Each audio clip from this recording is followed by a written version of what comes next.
All right, midnight Eastern Sports Center continues. We are with you until 1 Eastern time.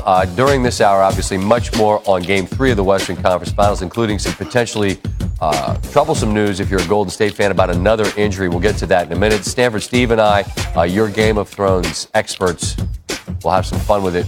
I'm sure Game of Thrones fans will have a great sense of humor about us being a little bit silly, a little tongue-in-cheek humor. Just relax, laugh a little bit. Okay, to the highlight, Game 3. Dame Lillard. Everybody keeps talking about him not being right, and his play certainly would speak to that. I wonder if we're going to find out after this series that something isn't right. Everything was going right in the second. 11-point lead after the three from Evan Turner. Zach Collins' second effort points, and his Cantor layup good. Then off the turnover. Woo, let's run. Where is he? Myers Leonard. It was the Myers Leonard half. The and one. The most points by the Blazers bench and a half since 2003. They had 23. Let's keep it going. This was the moment right here.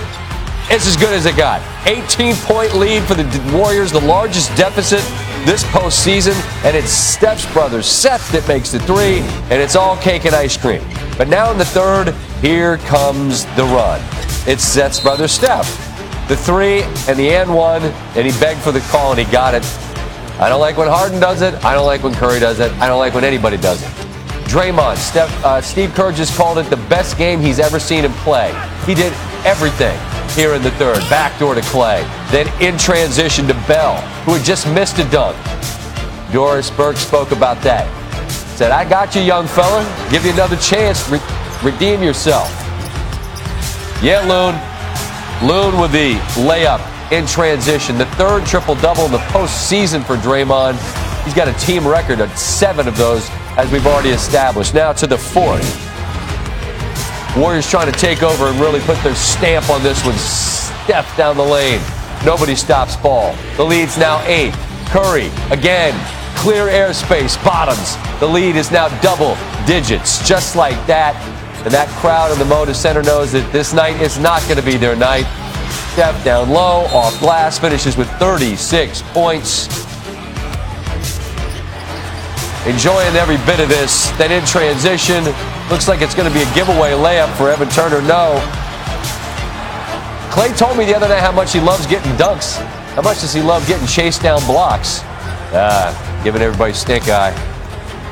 They win by 11.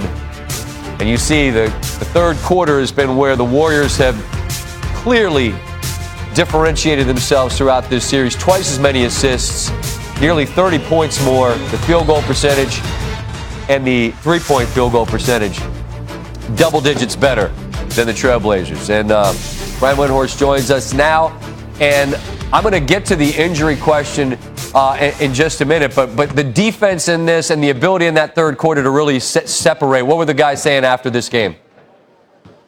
Yeah, when Steve Kerr got the box score at the end of the game and he looked at it, he couldn't believe one number, and that was 33 points given up in the second half in this building in essentially a quasi-elimination game. He couldn't believe how well they played defensively. He couldn't believe how they broke the Blazers' spirits. It's actually probably one of the best defensive games the Warriors have played all season. Their defense this year was really the weakest it's been during the Kerr era, but for some reason, they were really motivated by the postseason and were excellent staying on their principles and slowing down Dame Lillard in this game.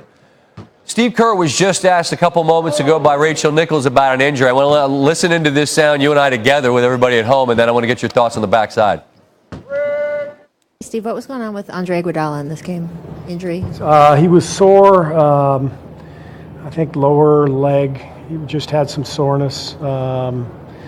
And he's going to get an MRI tomorrow. So we didn't want to risk anything and put him back in the game. So when we took him out mid-third, trainer said that'll be it for him. So we'll know more tomorrow. Brian, there's an element of Stanley Cup playoffs here. We're going lower leg, right? Not specific about it. And you hear MRI, and obviously we know what happened with Kevin Durant. And you've explained to me in no uncertain terms, he's not playing unless they trail in the series, which now means he won't play unless we go to Game 7. What's the concern, though, now about Iguodala? Well, I am told that it is a sore Achilles, and it has been bothering him for some time, and the Warriors were concerned enough about it tonight that they had drawn a line and said Andre Iguodala was not going to play more than 30 minutes because they were getting concerned.